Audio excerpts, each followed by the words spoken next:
Well, if anything goes wrong with this forecast for late tonight into Tuesday, it's probably going to happen about 6 to 8,000 feet above the ground. So let's take a look at the analysis above the ground, see what's going on.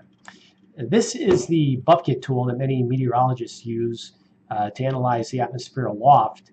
It was developed at the National Weather Service office in Buffalo, New York. That's where the name comes from.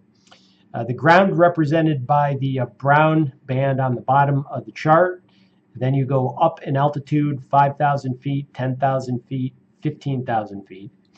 And you have two plots. The red line is the temperature aloft. The green line is the dew point temperature aloft.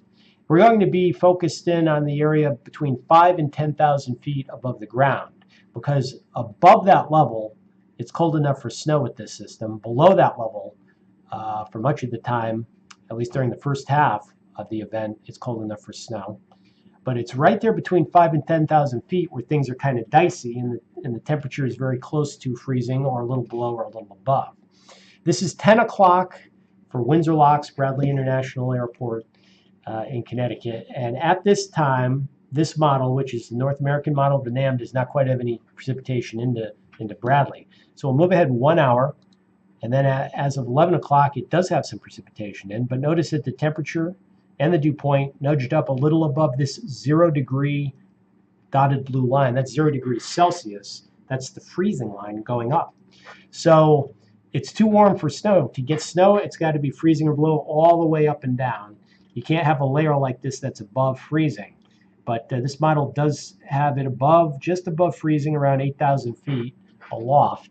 So it puts sleet out for Bradley at 11. And keep your eye in the same area right in here between 5 and 10,000 feet as we move forward. It stays above freezing through the whole event. And that's why the NAM's not putting any snow out for Bradley. Now, conversely, you take a look at the GFS. This is colder during the first half of this system. This is again for Bradley. This model goes in 3-hour increments instead of 1 hour. There you are at 1 a.m. And it's got some snow. See the little blue dot here? That's snow being put out at Bradley. The temperature is right at freezing at about 7 or 8,000 feet. Move 3 hours forward, keep your eye in that same area, and it actually cools down by a degree or two. It's below freezing all the way up and down, all the way aloft in the atmosphere, through 5 and 10,000 feet, right down to the surface. The GFS is below freezing the whole way. So it's still putting snow out at Bradley at 4 a.m., moderate snow, in fact. And then you move up to 7 a.m. and it gets warm enough to get some freezing rain in there and eventually plain rain. So the GFS is putting out more snow for more areas during the first part of this system. But I'm not really buying it. I think it's overdoing it. I prefer the NAM temperature profiles. That model has higher resolution, and I tend to lean toward it when you get closer into an event that's about to start like this. They're probably not perfectly forecasted, but I think the GFS is too high on the snow amounts.